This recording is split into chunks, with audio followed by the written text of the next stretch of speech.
Hello everyone and welcome to Highmark Stadium.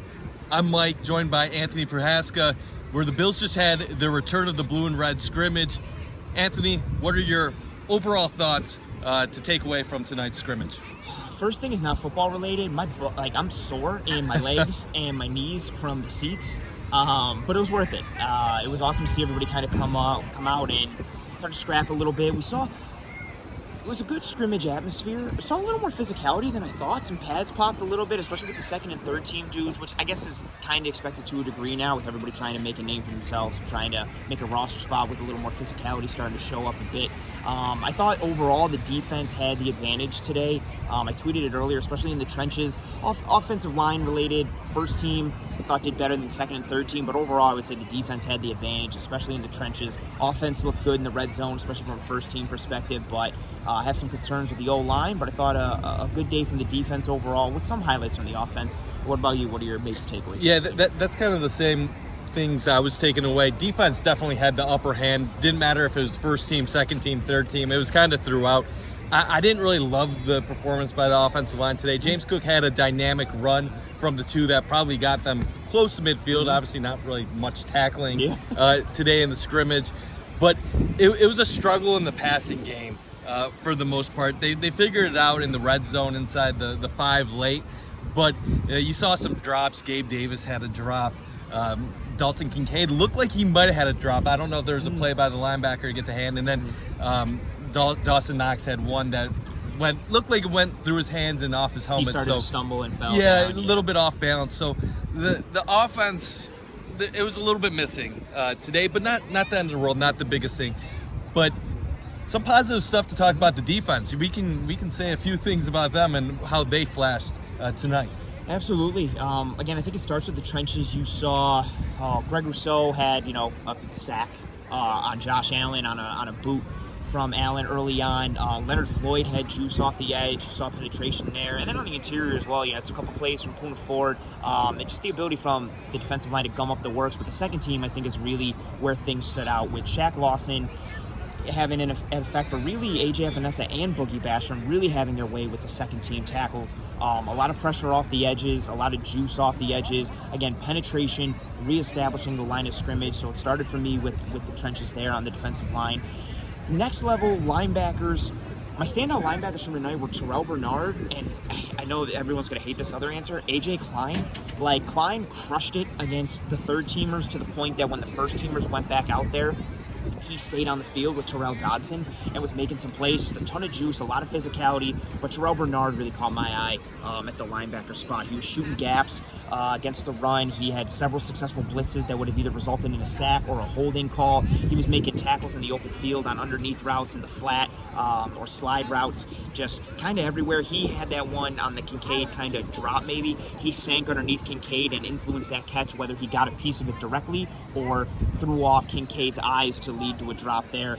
He had some nice plays there. And then on the back end, the cornerback 2 battle continues. But my biggest takeaway from the secondary, I like what they were doing with Taylor Rapp. We saw several 3 safety looks. No Charon Johnson tonight, so he was getting some work at the nickel spot with Saran Neal, but then it also translated to him just seeing more work with 3 safety looks. They ran the short yardage situation, like 3rd and 1s, 3rd and 2s, and Rapp was in there with Poyer and Hyde, with Rapp and Poyer down by the line, and Hyde is the single high post safety, and then Hyde and Poyer came out. Hamlin and Marlowe came in, but Rapp stayed in. So seeing his role start to be carved out a little bit.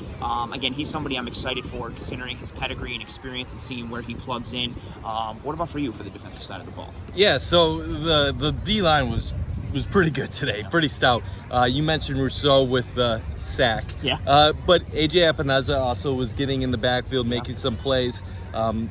You look at, I thought Dodson had a couple flash plays as well. I know Bernard caught your eye, but there was a few times Dodson was in the backfield making plays. And overall, not too many takeaways from the secondary, just because it was one of those days where they were evenly distributing kind of first team, second team, third team. It wasn't one of those where Josh Allen was just out there exclusively lighting things up. But I am excited to see what his role will be on this team, especially 3 safety looks, dime looks, stuff like that going forward.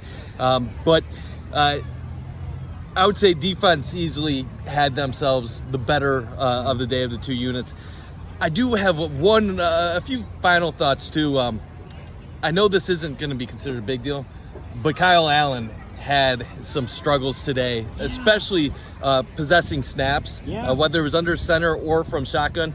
I know he's likely to be the second string quarterback, the backup, but I do think there is some cause for concern from what we've seen so far in training camp and practice tonight. Matt Barkley does not look like he is way behind him in this competition, which would be concerning to some, the fact that Barkley has been primarily a practice squad player in recent years. Yeah, I think that's a fair concern. You and I, actually, you noted it immediately, and it was something that the fumbled snaps and the botched snaps was something like I was registering, but not like really thinking of it.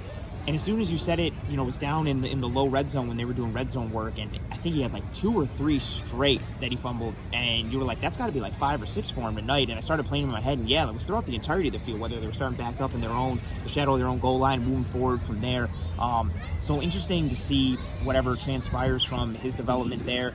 But I wanted to go back real quick for a defense piece, and I said it earlier this week. I've said it on Twitter, I said it on a couple of the shows, like, we're in for a legitimate battle when it comes to corner 2. Like, we saw Dane Jackson getting work there, and then Kyrie Elam was getting work there. Like, Benford gets some. Like, you're seeing a heavy rotation there, and at the linebacker spot as well. Tonight was a little wonky with the linebackers with Matt Milano being out, but you're seeing a heavy rotation there. You're seeing a heavy rotation at corner, and this is echoed what the coaches have said. Like, they're going to let this play out. They have a plan in place for who's getting reps where and when. You can see they're sticking to that plan to see who does what, and then translating that a bit to the offensive side of the ball.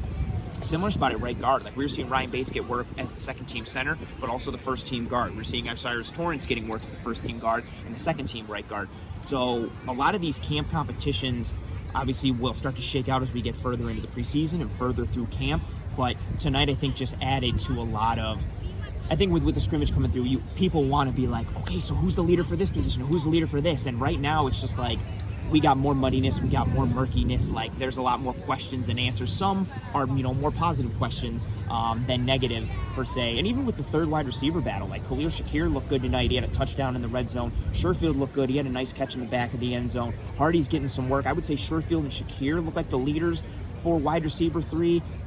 But then even that kind of pales in comparison to how much 12 personnel, and they ran a lot of 13 personnel tonight. So a lot more questions than answers, which again, I think from a team perspective is super exciting, because if you're an opponent, like, what do you start to do and how do you start to hone in on who this Bills team is? But as a fan, you're annoyed because you want answers and you're not getting them yet. Yeah, I couldn't put it any better. The battles will continue. The Bills have their first preseason game coming up on Saturday, August 12th against the Colts. So we're going to have some answers, hopefully, in the next couple weeks or so as the preseason gets started. We have some live action here at Highmark Stadium. And we talked about it all offseason. We wanted to see depth. The depth is there. These battles, they're not a bad thing. It's a good thing. It means that there's talent throughout this roster, and it's something that we're going to continue to monitor as we go forward. But that's going to wrap it up here for Mike and Anthony from Highmark Stadium. You can catch him Tuesday nights at 9 o'clock on Disguised Coverage, and you can catch the Going Deep podcast every Tuesday at 7 o'clock on Cover One. So we appreciate it, and until next time, we'll see you on Cover One.